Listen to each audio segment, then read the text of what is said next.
Welcome to R&R Living Life. We begin this episode exploring Southern Cross before making our way further east along the Great Eastern Highway towards Coolgardie.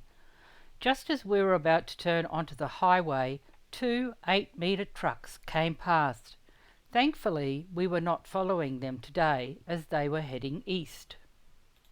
After waiting for the wide load to pass, we drove into Southern Cross, a very clean and tidy little town, surrounded by some of the largest farms in the state.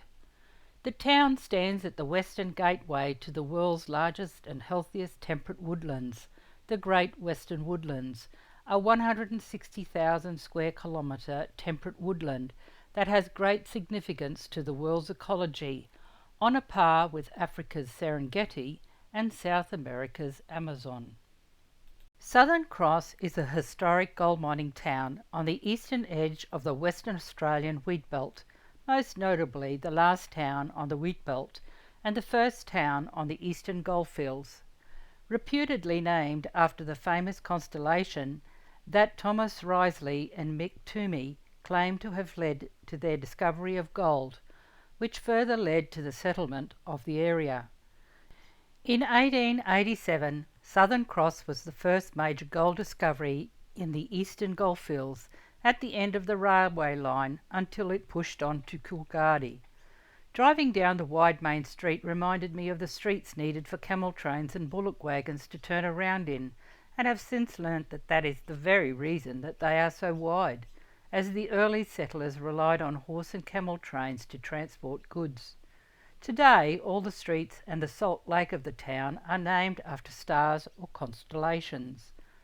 We took the Bullfinch Road out past Lake Corcodine and on to Hunt's Soak. Around the lake, water and wind erosion have created a number of miniature caves, cliffs and bays.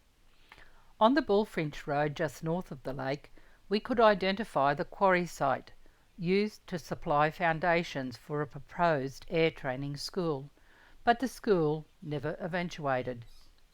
The picturesque lake inspired me again to take too many photos. Water is such an important commodity in these remote and isolated areas, so visiting both Hunt's Soak and Lake Corcodine once again highlighted the importance of conserving water, not only in these remote regions, and also emphasised the harshness of the area. Hunt's Soak, or Corcodine Well, is one of a daisy chain of wells and soaks known as Hunt's Track, later called Old York Road, which provided reliable water for a route across Western Australia. The Corcodine Well was built in 1866, with work carried out by pensioner soldiers and probationary convicts and their native guide, as without the Aboriginal guides these waterholes and native springs would not have been found. The well, filled by water from a nearby traditional Aboriginal soak, was 10 feet across, 10 feet deep, and could supply 10 bullocks, 10 horses, and 15 men for a month. The evacuation of some wells along the track took hundreds of man-hours and up to a month at a time to complete. They were carefully lined with slabs of granite, each fitting neatly into position. No cement was used. Water then seeps in from the surrounding granite outcrop. Charles Hunt led 4 expeditions into the eastern interior of Western Australia. During his first 2 expeditions to find arable grazing lands, he succeeded in locating a number of Aboriginal waterholes and an area of good pastoral and agricultural land east of York, which he named Hampton Plains. His third and most important expedition in 1865, with a party of 6 pensioner guards, an Aboriginal guide and 10 convicts, Hunt cleared a track some 500 kilometres to the east, sinking wells at convenient intervals, generally at the base of granite outcrops. His final expedition was unsuccessful due to the lack of rain, with the most easterly point he reached was about 130 kilometres east of Kalgoorlie, before he was forced to return to York. Suffering ill health, he became a road supervisor in the Geraldton district, where he died of a heart attack aged 35. While Hunt's expeditions had little immediate impact, the lack of rainfall and permanent water supplies hampered any movement into the region, but they were to provide invaluable when gold was discovered at Southern Cross and Coolgardie some 20 years later. The route, the only established route to the goldfields, later influenced the route taken by the telegraph, the railway, and the goldfields water supply scheme. The following morning we left Southern Cross, well rested and ready for the next leg of our journey. After a cooler morning we turned onto the highway, only to be met with major roadworks. I was really grateful that we were not following those wide loads we had seen the previous day. I was amazed to see a huge flock of black cockatoos fly over. We passed the Ulladuine service station, but sadly it had been burnt down. We were passing quads again, and again, thankfully, they were heading in the opposite direction. We stopped in at the Barabban Memorial Site, about 100 kilometres east of Southern Cross, where a shelter, monument and garden commemorate 3 truck drivers who perished in the Barabban bushfire of 2007. The truck drivers perished as they drove into the path of a fierce wildfire in drought-affected sandplain and heath vegetation on the Great Southern Highway.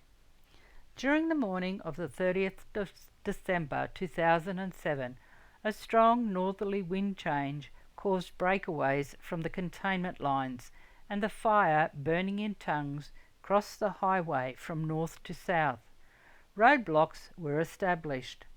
By early evening, the head fire was approximately 8 kilometres south of the highway, and the flanks were burning quietly, with a lull in the wind. A decision was taken to lift the roadblocks, subject to vehicles being escorted through the fire area, but just before 8 p.m. a southwesterly wind change arrived, and with it, still hot and dry, the fresh wind change fanned the eastern flank, and the fire escalated quickly, driving a new front to the fire in a northerly direction towards the highway. When the highway was reopened, a convoy of vehicles from Coolgardie drove into the fire area without an escort, but with the sudden change brought the fire back, trapping the vehicles that were unable to turn around and were engulfed by a great wall of flames. Temperatures in the area registered 41.7 degrees, with a hot wind creating extreme fire weather conditions. We continued on to Coolgardie, where in 1892 it was the birthplace of the gold rush that fueled the largest mass migration of people in Australia's history. It is one of the nation's best preserved gold mining towns. We took a stroll down Coolgardie's wide main street, wide enough to turn a camel train, and had glimpses of the town's glory days, when solid buildings suggested people believed the town would thrive for centuries. It was once the 3rd largest town in Western Australia. It did surprise me to learn that the town was once home to over 16,000 residents, with 2 stock exchanges, 3 breweries, 7 newspapers, and 26 hotels. After stretching our legs and having a good break, we continued on to Kalgoorlie. Unlike most gold mining towns, which last for as little as a couple of years, Kalgoorlie sits on the edge of the famous Golden Mile and has an economy which has been driven by gold since 1893. The main street is awash with glorious buildings, all bearing testament to the wealth that has been generated, with a unique glimpse into the potency of gold fever and the wealth that can be generated by this hugely valuable metal. Paddy Hannon is credited with discovering the gold lode at Kalgoorlie on the slopes of Mount Charlotte in June 1893, which is now recognised as the richest goldfield in the world, with the ore body later to become known as the Golden Mile.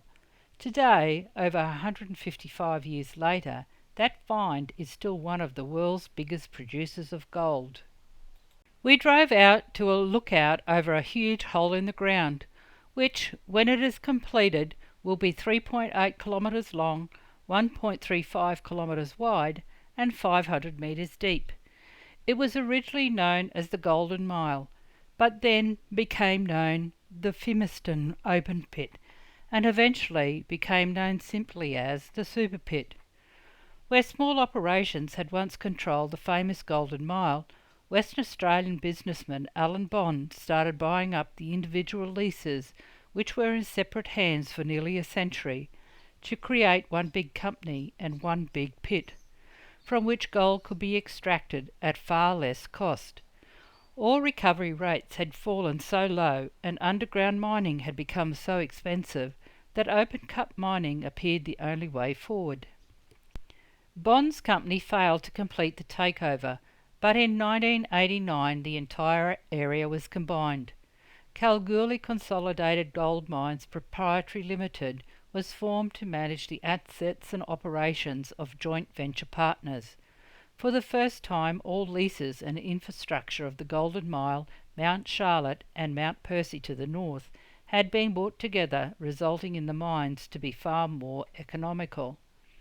We were intrigued by the fascinating historic photographs which showed how the Super Pit was once 22 separate gold mining companies, all with their own shafts. The gold mine has produced nearly 50 million ounces of gold since the days of Paddy Hannan and his fortuitous golden quest. I was interested to find out that it takes a 6-month traineeship to become a competent truck operator. The crews work an even time roster of 7 days on, 7 days off, 7 nights on and 7 nights off. Truck operators average 12 loads out of the Super Pit every 12-hour shift, with shovel operators averaging 520 buckets or 130 truckloads every 12-hour shift. Rick and I stood and watched as those massive trucks slowly crawled out of the pit. A vehicle passed a truck on one of the climbs, looking like a flea on an elephant. The Mount Charlotte underground mine is situated 3 kilometres north of the Super Pit, with gold first discovered near Mount Charlotte in 1893. Small-scale mining in the area commenced and continued intermittently until the mid-1930s, with large-scale mining commencing at Mount Charlotte in 1963. The Cassidy shaft was sunk in the early 1980s in order to increase production rates and access ore at a greater depth, and its 50-metre high head frame remains an iconic landmark of Kalgoorlie Boulder, one of the first mines in Australia to use mechanised equipment underground, with workings extending to 1.2 kilometres deep, 1,000 metres long and 200 metres wide. In Kalgoorlie, many of the imposing 19th century heritage buildings remain today, including the Mining Warden's Court that houses the Goldfields and Coolgardie Museum, the old courthouse that presents Australia's largest bottle collection, and nearby the Pharmacy Museum that invited us to check out one of Australia's most extensive collection of 18th and 19th century medicines, pharmaceutical advertisements and unique tools of the chemist's trade. We spent time admiring the town hall built in 1908 in typical grand Edwardian style. Inside there is said to be chandeliers, stamped metal ceilings and a grand sweeping staircase, along with the original statue of Paddy Hannan. We admired the bust of Charles O'Connor, Engineer-in-Chief of Western Australia from 1891 to 1902, a remarkable and tragic figure who designed and constructed the Fremantle Harbour, the Goldfields water supply from Mundaring to Kalgoorlie and Coolgardie, and all railways and other public works throughout Western Australia during the period when he was Engineer-in-Chief. Kalgoorlie Boulder is a remarkable town, so far from the coast, reliant on water that is pumped over 530 kilometres from near Perth. It was not the first town we had been in that relied on water being pumped into town, but it was the most well-known and recognised, and the longest. We really do take it for granted to just be able to turn on a tap for our water without thought that there are others out there who are not as lucky. Water from the pipeline is also utilised for a number of country towns adjacent to its route, and also into the Great Southern region. Mount Charlotte Reservoir marks the end point of the supply scheme. The Goldfields Water Supply Scheme has exceptional importance in demonstrating a series of highly original technical achievements in the completion of one of the longest overland pipeline schemes attempted in the 19th century, and was pivotal in the continual success of gold mining in the eastern goldfields, the development of small, long-lasting rural communities along its breadth, and allowed for permanent settlement inland. From Kalgoorlie Boulder we made our way to Menzies, a tiny mining town between Kalgoorlie and Leonora on the Goldfields Highway. Apart from a few interesting historic buildings in town and a number of ghost towns, all former mining towns in the hinterland, it once had a population of over 10,000 during the gold rush sparked by Leslie Menzies and John MacDonald, who struck significant reserves in 1894.